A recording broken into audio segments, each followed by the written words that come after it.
Hello friends, स्वागत है आपका अपने यूट्यूब चैनल एजुकेशन लॉकर में। दोस्तों, आज हम पढ़ने वाले हैं चैप्टर नंबर 4, जिसका नाम है वस्तुओं से समूह का बनाना। वस्तुओं के समूह बनाना। समूह का मतलब मैं तुम्हें बता ही चुका हूँ, ग्रुप बनाना या कुछ भी गैंग वगैरह जो भी कुछ है, एक पर्टिकुलर ग्रुप बना देना। तो आज हम इस चैप्टर को पूरे डिटेल से पढ़ने वाले हैं। इसके वर्ड मीनिंग हम पहले ही कर चुके हैं।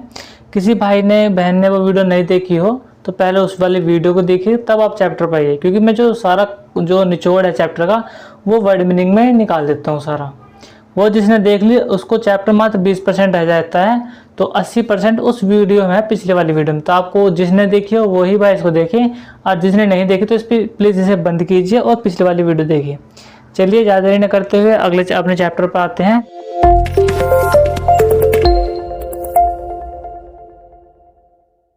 देखिए, चैप्टर नंबर 4 है वस्तुओं के समूह बनाना, यानी कि ग्रुप बनाना। चलिए पढ़ते हैं।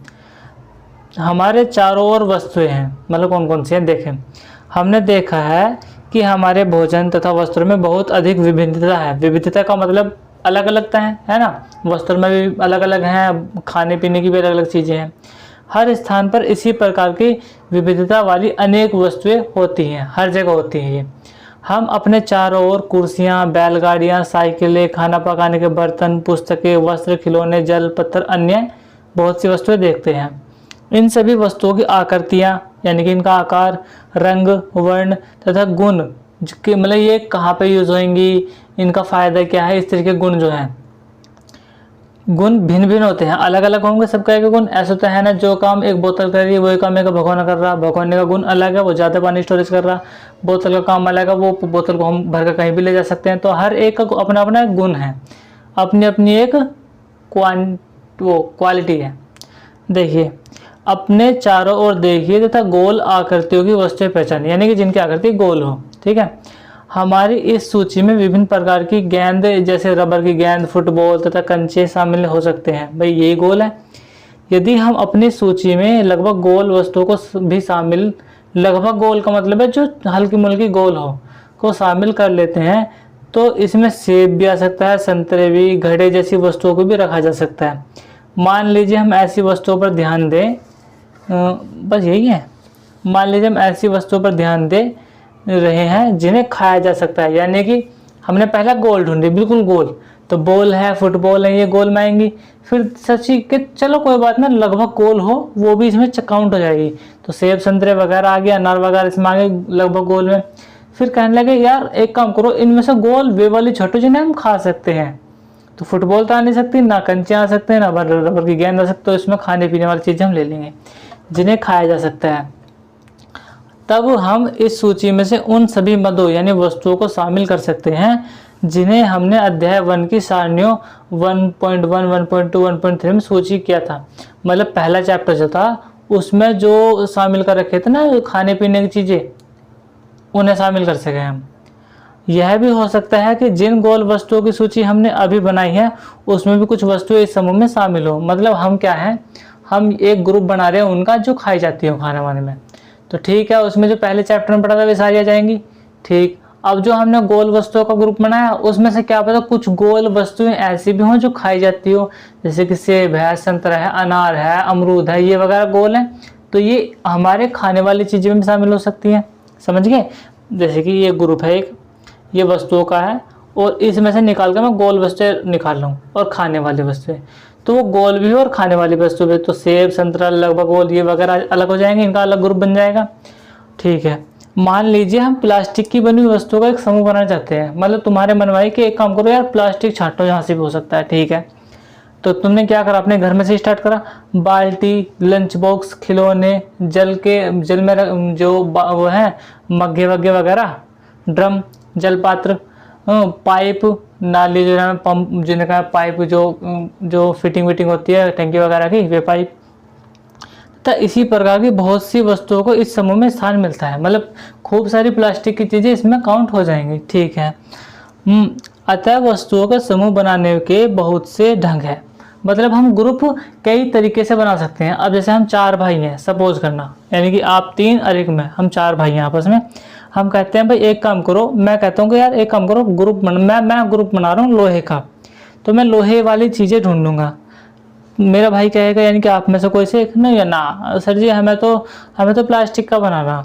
ठीक है, तुम प्लास्टिक का बनाना स्टार्ट कर दोगे। तीसरा कहेगा अबे चल प्लास्टिक छोड़, हम रबर का बनाएंगे। तुम रबर का बनाना स्टार्ट कर दोगे।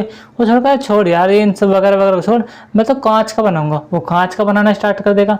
तो जब वो ग्रुप बनाएंगे हम अलग अलग, तो मैं हमेशा लोहे की चीज़ें निकाल कर रखूँगा अपनी तरफ।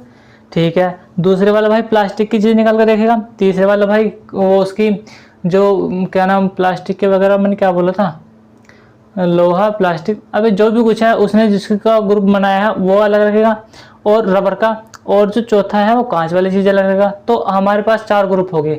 हमने ग्रुप बनाए लोहे के आधार पर, मैंने बनाया, उसने प्लास्टिक के आधार पर, उसने रबर के आधार पर, उसने कांच के आधार पर। कोई भी किसी भी तरीके से ग्रुप बना सकता है। आगे चलते हैं। ठीक है, तो मतलब वस्तुओं के ग्रुप बनाने के खूब सारे ढंग हैं।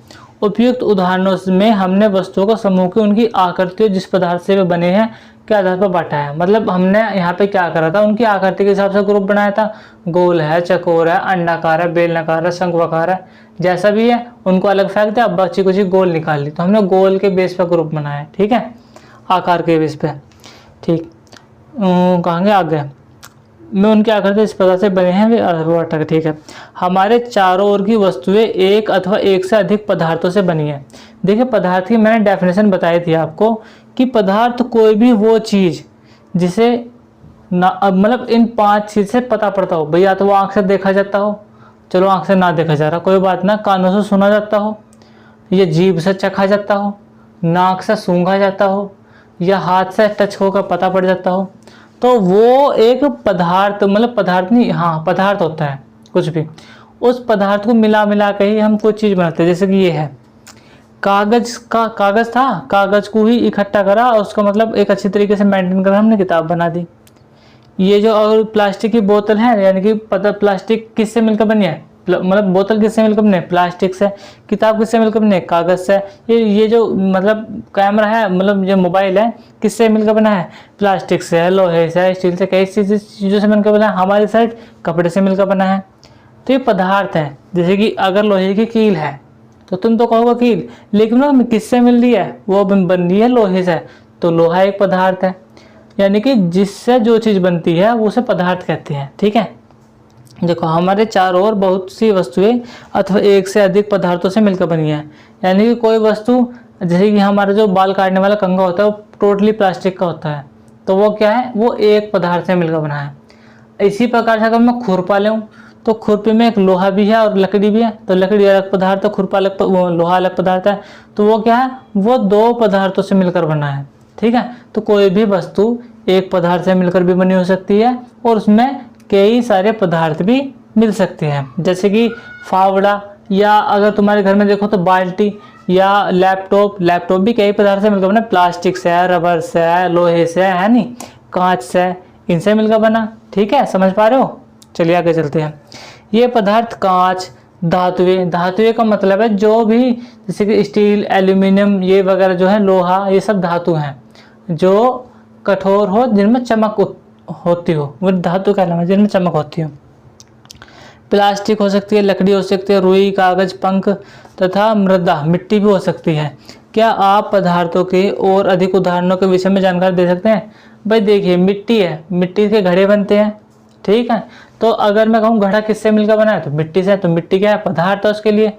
तो पदार्थ काफ़ी सारे होते हैं, उनसे मिलकर हम वस्तुएं बनाते हैं अपने यूजफुल के हिसाब से, कि कौन सी हमें कहाँ पे यूज़ करनी है उसके हिसाब से। चलिए क्रियाकलाप 1 देखिए। आइए अब हम अपने चारों ओर से जितनी संभव हो सके, यानी कि जितनी पॉसिबल हो सके, उतनी वस्तुएं इकट्ठा कर लेते हैं। उनमें से हर एक अपने घर से, मतलब उनमें से प्रत्येक अपने घर से प्रतिदिन उपयोग में होने वाली एक वस्तु ला सकता है। मतलब हम जितने भी मेंबर हैं एक एक वस्तुएं लाएंगे अपने घर से, और वो लाएंगे जो डेली यूज़ होती है अपने अपने घर से। ठीक है, इकट्ठा कर रहे हैं। कुछ वस्तुएं कक्षा के कमरे में तथा विद्यालय में से बाहर से इकट्ठा कर सकते हैं। मतलब कुछ हम वस्तुएं क्लास में से भी इकट्ठा कर सकते हैं, कॉलेज के बाहर से इकट्ठा कर सकते हैं। ठीक है, हमारे इस संग्रह में हमारे पास क्या क्या हो सकता है, भाई हमने इकट्ठा कर लिया तो हमारे हाथ में क्या क्या आ सकता है इकट्ठा करने के बाद। तो ज़्यादातर लोग क्या लाएंगे, चौक हो सकती है, हाँ बिल्कुल, उसकी पेंसिल, नोटबुक, रबर, डस्टर, हथौड़ा, कील, साबुन, पहिए का पहिए का आरा जिसे कहते हैं, मतलब वो जो रबर का जो रहता है ना टायर, वो पहिए का आरा। What is this?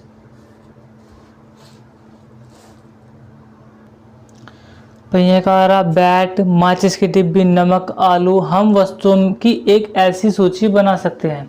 कोई कोई अपने घर से ये सब सामान लिया, हमने इकट्ठा कर लिया, हम 4-5 जनों ने मिलकर, 4-5 ने 20-25 ने मिलकर इकट्ठा कर लिया, ठीक है ये है, उसका ढेर लगा दिया। जिनके बारे में हम केवल सोच ही सकते हैं, कक्षा के कमरे में ला नहीं सकते। उदाहरण के लिए दीवार, भाई दीवार को उठाकर थोड़ी ना ले आएंगे। पेड़ यानी कि वृक्ष, दरवाजे, ट्रैक्टर, सड़कें, ये ऐसी चीज़ें जिन्हें हम सोच सकते हैं, देखी हैं, जानते हैं, लेकिन उठाकर अपने समूह में थोड़े ना ले आएंगे। तो ये भी वस्तु शामिल है पदार्थ में। इन संग्रह से उन सभी वस्तुओं को पृथक कीजिए जो कागज अथवा लकड़ी से बनी है। तो अब ये जो पूरा जो ग्रुप है, इसमें से क्या करना, उन चीज़ों को अलग करना जो कागज या लकड़ी से बनी हुई हो। ठीक है, निकाल लेंगे। इस प्रकार आप सभी वस्तुओं को 2 समूह में बांट देंगे। भाई 2 समूह का मतलब है, एक तो ढेर वो वाला हो जाएगा जिसमें बची कुछ चीज़ें रहेंगी, और एक ढेर वो वाला बन जाएगा जिसमें कागज या लकड़ी से कुछ चीज़ बननी होंगी। 2 ढेर बन गए। ठीक है, इस प्रकार। ठीक है, इनमें एक समूह की सभी वस्तुएं कागज अथवा लकड़ी से बनी है। भाई एक ग्रुप की तो वे दोनों है, और तथा दूसरे समूह की वस्तुएं इन पदार्थों से नहीं बनी। दूसरी जो ढेर है, भाई एक में तो कागज लकड़ी है, दूसरे ढेर में कागज लकड़ी नहीं है, क्योंकि हमने उसमें से सारी की सारी निकाल ली। बचा कुछ जो भी कुछ है, प्लास्टिक लोहा, वो हमें नहीं पता, लेकिन वो सारा कुछ जो ढेर है उसमें कागज और लकड़ी तो है ही नहीं। ठीक है, आगे चलते हैं। पदार्थ नहीं है। इसी प्रकार हम खाना पकाने में उपयोग होने वाले वस्तुओं को पृथक कर सकते हैं। भाई जो खाना बनाने में यूज़फुल है वो है, उन्हें कर लो। बर्तन वगैरह जो भी कुछ है यूज़ होता हो खाना बनाने के लिए, उन्हें हम अलग कर सकते हैं। तो ग्रुप तुम किस तरीके से बना सकते हो? आइए अब हम कुछ अधिक योजनाबद्ध होते हैं। एक तरह की गई सभी वस्तुओं की सारणी 4.1 में सूची में लिखनी है। प्रत्येक वस्तु जिन जिन पदार्थों से बनी है उनको पहचानने का प्रयास कीजिए। जैसे कि तुम क्या कहोगे, अब मैं आपको एग्जांपल दे रहा हूँ। बाल्टी, प्लास्टिक की बाल्टी, और यार क्या करूँ, बाल्टी, पेंसिल, पेन, और चप्पल, और जूते, और शर्ट, और वगैरह क्या बताऊँ, और हमारी कॉपी। बताओ किस किस से मिलकर बनी है?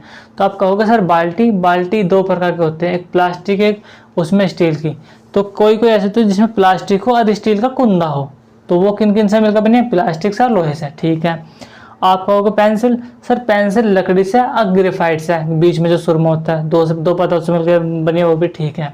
किताब कागज से मिलकर बनी है। ठीक है, और मैंने क्या बात बताया था, शर्ट कपड़े से मिलकर बनी है। इसमें बटन काउंट करोगे तो ये 2 पदार्थ हो गए, प्लास्टिक हो गया और कपड़ा हो गया। ठीक है, तो यानी कि अब आप बता सकते हो कि कौन सी चीज़ किस किस से मिलकर बन रही है, किस किस पदार्थ से मिलकर बनी है। सपोज करो अगर मैं ये कहूँ कि बताओ कि एक जो है ये रबर, ये है क्या नाम, ये जो पैकेट है मेरा, इसका बताइए किस किस से मिलकर बना है। तो सर एक तो ये चमड़ा है थोड़ा बहुत, और इसमें बाकी कपड़ा है। ठीक है, तो उनसे मिलकर बनना है, तो ये पदार्थ है। तो आप पहचान लो किसी भी चीज़ का पदार्थ किससे मिलकर बननी है। चलिए आगे चलते हैं।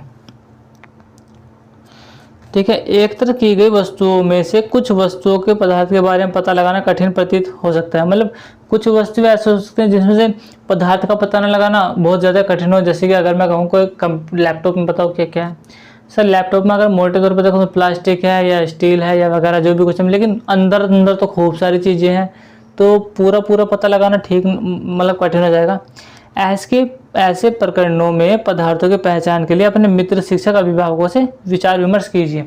यानी कि जैसे लैपटॉप के बारे में हमें नहीं पता तो हम क्या करेंगे, अपने टीचर से पूछेंगे, अपने मम्मी पापा से या किसी बड़े भाई से पूछताछ करेंगे इस बारे में। ठीक है, ये कहा गया हमसे, करिए काम। जैसे कि देखो भाई प्लेट है, थाली है, अब बताओ ये किस पदार्थ से मिलकर बने। देखिए इस्पात है, कंच की प्लेट भी होते हैं, प्लास्टिक की प्लेट भी होती है, स्टील की भी होती है। तुम कहोगे है ना, होती है नहीं, आप कहोगे कि सर हमारे तो पित्तल की प्लेट भी होती है। अगर होती हैं, किसी भी पदार्थ की हम बना सकते हैं। अब जो देखो पेन में प्लास्टिक है और धातु का मतलब है कोई भी चमकीली चीज़, यानी कि लोहा, आयरन, जो भी कुछ है, स्टील वगैरह, धातु। प्लास्टिक का तो रैपर हो जाता है और धातु से बन जाता है। अब क्या पेन कभी मिट्टी का बनता देखा है? नहीं। अब कुछ वे लिखने हैं यहाँ पे एग्जाम्पल, और उनके वे लिखने जिनसे भी मिलकर बनी है। आइए अगला। बूझो यह जानना चाहता है कि क्या हमने यह पता लगाया है कि कुछ पदार्थों का उपयोग एक से अधिक प्रकार की वस्तुओं को बनाने में किया जाता है। मतलब देखो, एक वस्तु में दो पदार्थ मिल सकते हैं। खुरपे में दो पदार्थ हैं, मतलब लकड़ी है, लोहा है। तो ये कहना चाह रहे हैं कि या लकड़ी से ही कई सारी चीज़ें बना सकते हैं या लोहे से ही कई सारी चीज़ें बना सकते हैं। ये कहना चाह रहे हैं कि एक ही पदार्थ से, लकड़ी हो, लोहा हो, कागज हो, एक ही पदार्थ से कई सारी चीज़ें बना सकते हैं। बिल्कुल बना सकते हैं भाई। लोहे से खुरपा बना है, दराती बनी है, फावड़ा बना है, हमारे गाटर बने हैं, सिल्ली नहीं, और जो भी कुछ है, लोहे से साइकिल बनी है। तो एक ही पदार्थ से कई सारी चीज़ें बन सकती हैं। बूझो का जवाब मिल गया। सारणी 4.2 में कुछ सामान्य पदार्थों की सूची दी गई है। इसके अतिरिक्त अपनी जानकारी से के और अधिक पदार्थ आप इस सारणी में कॉलम में जोड़ सकते हैं। मतलब ये तो कुछ दी गई हैं, अगर तुम्हें और भी ज़्यादा नॉलेज हो तो इसमें अपने हिसाब से कुछ भी डाल सकते हो। कुछ भी जो तुम्हारे आसपास दिखाई दे रहा, बोतल, पैसे वैसे वगैरह जो भी कुछ है सब डाल दो इसमें, आर्ट गवार सब डाल दो, ठीक है। अब प्रयास करके अपनी जानकारी के दैनिक उपयोग में आने वाली कुछ वस्तुओं के बारे में विचार कीजिए। यानी कि कुछ प्रयास करने में कोशिश करके जो डेली यूज में हो तुम्हारी चीज़ें, उनको इसी सूची में डालने की कोशिश करो। क्या है, विचार कीजिए। मुख्यतः इन्हीं पदार्थों से बनी है और कॉलम 2 से सूचीबद्ध कीजिए जो मुख्यतः इन्हीं से बनी है। अब जैसे लकड़ी दे रखी है, लकड़ी में कुछ ऐसी चीज़ें डालो जो तुम्हारे आसपास हैं और जो लकड़ी से ही बनी है। मेज, कुर्सी, हल, बैलगाड़ी और इसके पहिए। अब बताओ तुम क्या डालना चाहोगे? आसपास देखा हुआ ऐसा कुछ जो लकड़ी से बना है, और तुम कहोगे सर हमारा तो लकड़ी का बेड है, हमारे पास तो बैट बॉल वाला बल्ला हैगा, हमारे पास तो डंडी हैगी, लाठी हैगी, बहुत सारी चीज़ें हैं लकड़ी की, तो डाल दो इसमें। कागज से क्या बना सकते हो? कागज से है पुस्तकें, नोटबुक, समाचार पत्र, कैलेंडर, खिलौने। इन्होंने एग्जाम्पल दे रखा। अब तुम क्या डालोगे इसमें? सर कागज के तो रुपए हैं, है कि नहीं? रुपए हैं और वगैरह काफ़ी सारी चीज़ें होती हैं, अबरी है और लिफाफे होते हैं, खूब सारी चीज़ें जो कागज़ से मिलकर बनी है। अब अगला जो वर्ड है चमड़ा। चमड़े का उपयोग से आप बताओ तुम्हारे घर में आसपास क्या है? आप कहोगे चमड़ा।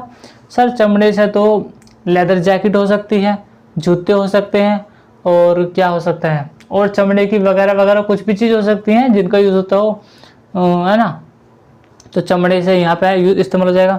प्लास्टिक से, सर प्लास्टिक से बोतल है, बाल्टी वगैरह वगैरह चीज़ें जो भी कुछ है सब लिखना है। रुई से। अगला पेज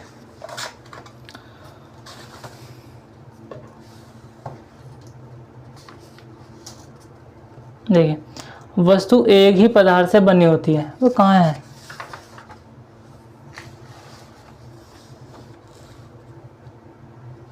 हाँ, इन सब सारणियों से हमें क्या पता चलता है? हमने पहले वस्तु को कई ढंग के समूह में रखा था।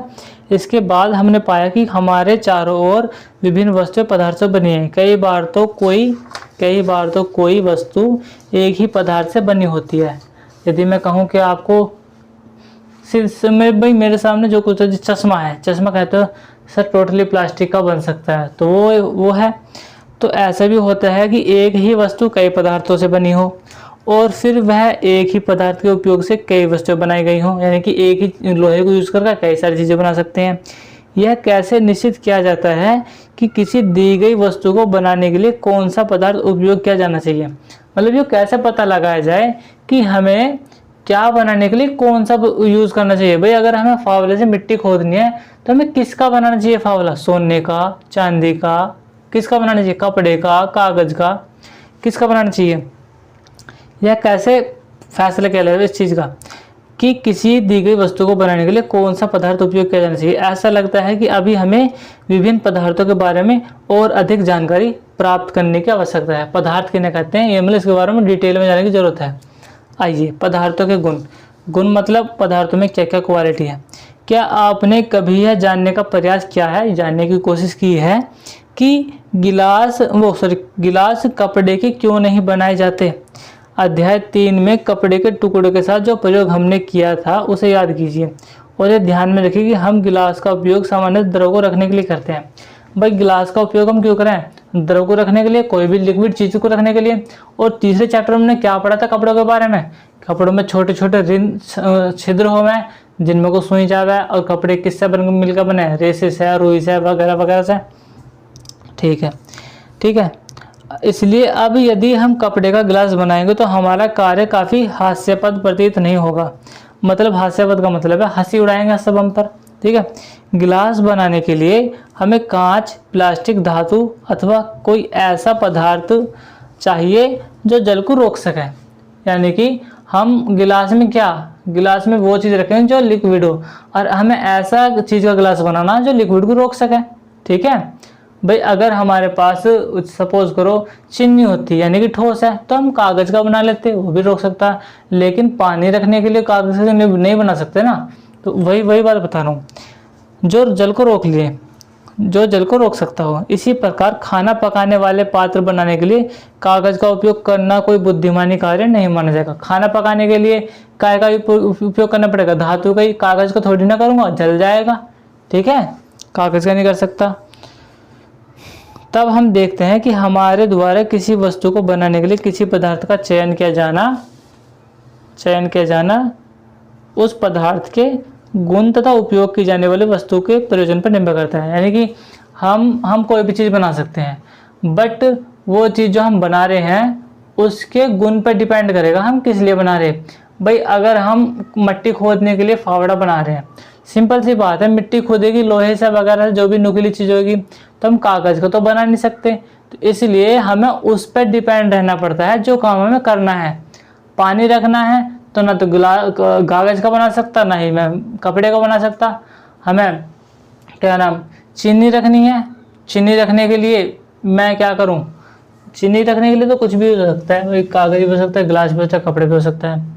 चलो छोड़ो, चीनी के लिए नहीं, मतलब कोई भी ऐसी चीज़ जो रिएक्शन करती हो उसके लिए हमें उस पर डिपेंड रहना पड़ेगा कि हम करने क्या वाले हैं। ठीक है, जो काम खाना पकाने वाले हैं, तो खाना पकाने के लिए कपड़े का बर्तन बनाऊँ, पतीली जो है कपड़े की बनाऊँ, नहीं बना सकते क्योंकि वो जल जाएगा। तो हम डिपेंड किस पे हैं? हम डिपेंड उस पर हम करने क्या वाले हैं इस चीज़ में। ठीक है, अतः पदार्थों के वे सब गुण क्या हैं जो उसके उपयोग के लिए महत्वपूर्ण है। कुछ गुण को विवेचना कीजिए। दिखावट, पदार्थ प्राय एक दूसरे से भिन्न दिखाई देते हैं, अलग अलग दिखाई दे रहे हैं। प्लास्टिक अलग है, लोहा अलग है।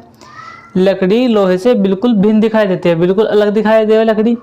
लोहा तांबे अथवा एल्यूमिनियम से भिन्न दिखाई देगा, फिर तांबे से अलग है, एल्यूमिनियम से अलग है, लोहा बिल्कुल अलग अलग है पूरा टोटली। परंतु फिर भी लोहे, तांबे व एल्यूमिनियम में कुछ समानताएं हो सकती हैं जो लकड़ी में नहीं पाई जाती। फिर भी लोहे, तांबे, एल्यूमिनियम में कुछ गुण सेम हो सकते हैं, जैसे कि तीनों धातु हैं, ये सेम है। तीनों को ठोस से मारने पर आवाज आएगी, ये सेम है। लेकिन क्या पता वे कुछ गुण हो सकते हैं सेम सेम, कुछ नहीं। तो उन तीनों के गुण जो है लकड़ी में एक भी गुण सेम नहीं है। ठीक है, लकड़ी से बिल्कुल अलग है। तो इसी तरीके से कुछ में गुण आपस में सेम हो सकते हैं, कुछ में नहीं होते। अगला जो है क्रियाकलाप 3, विभिन्न पदार्थों गत्ता, लकड़ी, तांबे का तार, एल्यूमिनियम की सीट और चौकों के छोटे छोटे टुकड़े इकट्ठा कीजिए। क्या इनमें से कोई चमकीली दिखाई पड़ती है? आप देखोगे चमकीली, सर चमकीली तो तांबे का तार है, एल्यूमिनियम की सीट है, ये चीज़ दिखेंगे चमकीली। ठीक है, चमकीले पदार्थ को एक समूह में पृथक कीजिए, यानी कि चमकीले पदार्थों को उठाइए और एक ग्रुप में अलग बांट दीजिए। अगला, अब जैसे ही आपके शिक्षक प्रत्येक पदार्थ को 2 भागों में काटे, यानी कि आपके टीचर जो हर चीज़ को 2 पार्ट में काटे, जैसे गत्ते को भी काटेंगे, लकड़ी को भी, तांबे के तार को भी, एल्यूमिनियम की सीट को भी, चौक को भी 2 पदार्थों में काटेंगे, तो प्रत्येक पदार्थ को 2 भागों में काटेंगे। ताजे कटे पृष्ठों को ध्यान से देखो, जो ताजे कटे उस वाली जगह को ध्यान से देखो क्या होता है। हाँ, ध्यान से कहेंगे, ध्यान से देखिए आपने क्या पाया, आपको क्या क्या दिखा। क्या इन पदार्थों में कुछ के ताजे कटे पृष्ठ जो चमकीले हैं, यानी कि जो ताजे कटे में कुछ के पृष्ठ चमकीले हैं, कुछ के नहीं है। कागज का पृष्ठ चमकीला नहीं है, ना ही लकड़ी का है, ना ही गत्ते का है, ना ही प्लास्टिक का है। एल्यूमिनियम का है, तांबे के तार का है, चौक का भी नहीं है। ठीक है, तो इनका चमकेगा, तो इनका पृष्ठ चमकीला दिखाई देगा। इन वस्तुओं को भी चमकीले पदार्थ के समूह में शामिल कीजिए, यानी कि जो कुछ कटने के बाद बचा है चमकीला पदार्थ, उनको भी उठाकर उसी में ग्रुप में धर दो जो चमकीला हमने बनाया था पहले। ठीक है, क्या आप इन पदार्थों में इसी प्रकार की कोई चमक अथवा धुती देखते हैं? धुती का मतलब ही चमक है, ठीक है, पहले ही बता चुका हूँ। जैसे ही संभव हो सही सके किसी भी ढंग से इन्हें काटिए। ऐसा आप कक्षा में जितने भी पदार्थों के साथ कर सकते हैं करिए। किसी की उंगली मत काट देना, किसी के बाल मत काट देना, ठीक है। बाकी जो कर सकते हो, किसी का बैग कपड़ा ये मत काटना। घास वगैरह, लकड़ी होती है, चौक होती है, जो काटना काट ले। उससे तुम्हें पता पड़ जाएगा कि लोहा काटने से उसकी चमक उत्पन्न होती है, मतलब कील काटेंगे तो थोड़ी थोड़ी चमक दिखाई देगी घिसने पे, तो यानी कि वो चमकदार धातु है। उसको मैं ग्रुप अलग में निकाल दूंगा। वो काटने पे देखो ऐसा कट लगता है तो अलग ही चमक उत्पन्न हो जाती है। अगला जो पेज है, आइए इस पर, यहाँ तक पढ़ते हैं। अवेलेबल है, कल पढ़ेंगे। कीजिए मतलब क्या नाम कर सकते हैं, कीजिए, क्या कीजिए, तथा धुतिवान धुतिहीन पदार्थों की सूची बनाइए। अब धुतिवान तो वे होते हैं जिनमें चमक होती है। क्या? धुतिवान वे होते हैं जिनमें चमक होती है। अब जैसे मैं कहूँ बुद्धिमान, बुद्धिमान या बुद्धिवान, बात एक ही है। तो जिनमें बुद्धि है वो बुद्धिमान है, और जिनमें बुद्धि नहीं है वो बुद्धिहीन है, बुद्धिहीन है। तो जिनमें हीन लग जाता है इसका मतलब वो उसमें है ही नहीं। अब ये धुतिहीन है तो इसमें चमक नहीं है, वो धुतिवान है उसमें चमक है। तो दो ग्रुप में बट गया, यानी कि एक तो वे पदार्थ हो गए जिनमें चमक नहीं है, एक वे हो गए जिनमें चमक है। अब आगे चलते हैं। काटने के स्थान पर आप पदार्थों के पृष्ठों को रेगमाल से रगड़कर यह देख सकते हैं कि वे धुतिमान है अथवा नहीं है। क्या पता लोहे पर जंग लग गया हो, तो क्यों ना उसे रेगमाल से रगड़कर देख लिया जाए। जब हम उसे रेगमाल से रगड़कर देख लेंगे तो उसमें एक चमक उत्पन्न होगी, तो हमें पता चल जाएगा कि ये क्या है, ये धुतिवान है या धुतिहीन है। लोहा निकलेगा धुतिवान तो उसको चमक वाली वस्तुओं के ग्रुप में डाल देंगे। अगर जो धुतिहीन निकलता है, सपोज करो लकड़ी है, अब उस लकड़ी पर तुम कितना भी रेगमाल रगड़ लो लेकिन उसमें चमक नहीं हो सकती, तो इसलिए उसे किस ग्रुप में डाल देंगे, धुतिहीन ग्रुप में। आगे चलते हैं, रगड़ कर देख सकते हैं अथवा नहीं। पदार्थ जिनमें इस प्रकार की धुति होती है वे प्राय धातु कहलाते हैं। अतः ऐसे पदार्थ जिनमें चमक होती है वे क्या कहलाते हैं, धातु कहलाते हैं। लोहा, तांबा, एल्यूमिनियम तथा सोना धातुओं के उदाहरण है। उदाहरण का मतलब है धातु के कुछ एग्जाम्पल इस तरीके से हैं। कुछ धातुएं बधवा अपनी चमक खो देते हैं, यानी कि कुछ धातुएं अपनी चमक खो देते हैं, जैसे कि चांदी। अब चांदी पे तुम कहते हो ना कि यार इस पे तो पानी आ गया, तो क्या है, उसने अपनी चमक खो दी, लेकिन रगड़ने पे पुनः आ जाएगी, ठीक है। सॉरी, चमक खो देते हैं और धुतिहीन दिखाई देने लगते हैं। ऐसा उन पर वायु तथा नमी की अभिक्रियाओं के कारण होता है। यानी कि आपने देखा होगा जब लोहा है, जब पाइप लाए थे दुकान से तब बिल्कुल नया था, लेकिन बारिश पड़ी, हवा में रखा रह गया, उस पर जंग लग गया, अब उसमें चमक वो नहीं है। तो किस कारण उसकी चमक गई है, हवा और नमी के कारण। नमी का मतलब है आसपास का वातावरण में थोड़ा पानी मिल जाना। जब बारिश पड़ती है तो आसपास के वातावरण में थोड़ी नमी हो जाती है, हवा होती ही है, इसलिए हम के लोहे को पानी से बचा कर रखते हैं ताकि इस पर रिएक्शन न हो जाए, इसकी चमक चली न जाए। तो चमक चली जाती है उनकी अभिक्रिया के कारण, ठीक है। इसलिए हमें केवल ताजे कटे पृष्ठों पर ही धुति दिखाई देती है, यानी कि तुरंत कटे हुए पे ही चमक दिखाई देती है, ठीक।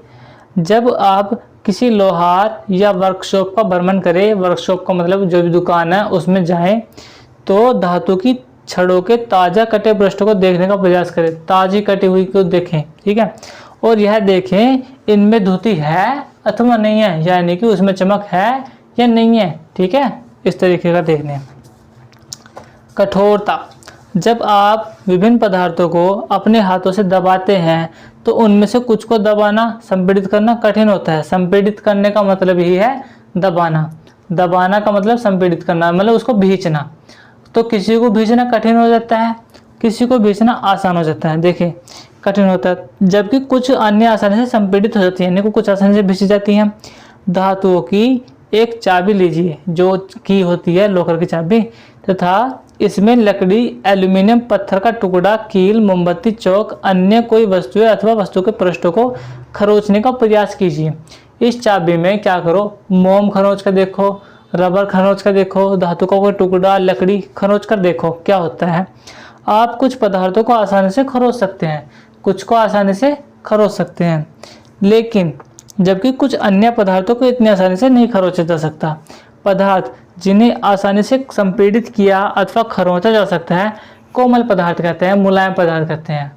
देखिए हाँ चलो पढ़ाना है पढ़ा देता हूँ, उसके बाद मैं आपको एग्जांपल दूंगा जो मुलायम किन्हें कहते हैं, ठोस किन्हें कहते हैं, ठीक है। कोमल कहते हैं, जबकि जिन्हें संपीड़ित करना कठिन होता है उन्हें कहते हैं कठोर पदार्थ। उदाहरण के लिए रुई अथवा स्पंज कोमल है जबकि लकड़ी कठोर है। दिखावट में पदार्थों को गुण हो सकते हैं, विभिन्न गुण हो सकते हैं, जैसे धूती, कठोरता, खुरदरा अथवा चिकना होना। क्या आप अन्य गुणों के बारे में सोच सकते हैं जो किसी पदार्थ की दिखावट का वर्णन करते हैं? देखिए मैं बताता हूँ कठोर कोमल का बेस्ट एग्जांपल क्या है। जो आप किसी चीज़ को टच कीजिए, सपोज करो ये है, तो ये क्या है भाई, हमने इसको मोड़ दिया, ये थोड़ा मुलायम है। और कभी कभी कोई ऐसे गत्ता, इतना मोटा गत्ता जैसे मोड़ना मुश्किल हो वो कठोर है। यानी कि कोई भी ऐसी चीज़ जिसको भींचना मुश्किल हो वो क्या है, कठोर है। और जिसको भींचना आसान है वो सॉफ्ट है।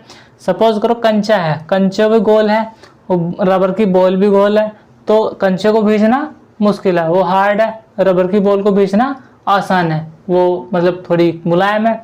तो मुलायम का मतलब वही है जो मतलब आसानी से संपीड़ित हो जाए। संपीड़ित का मतलब भी भींचना ही होता है, ठीक है। अब आपको लगता है कि ये मतलब काफ़ी हो चुका है, लेक्चर काफ़ी लंबा हो जा रहा है, और बस इतना ही काफ़ी था आज के लिए। चलिए thank you very much. Video अच्छा लगे तो लाइक कर देना, नहीं तो कोई बात नहीं, कोर्स तो हमें पढ़ाना ही है, फ्री में पढ़ाएंगे। चलिए थैंक यू वेरी मच। जय हिंद, जय भारत।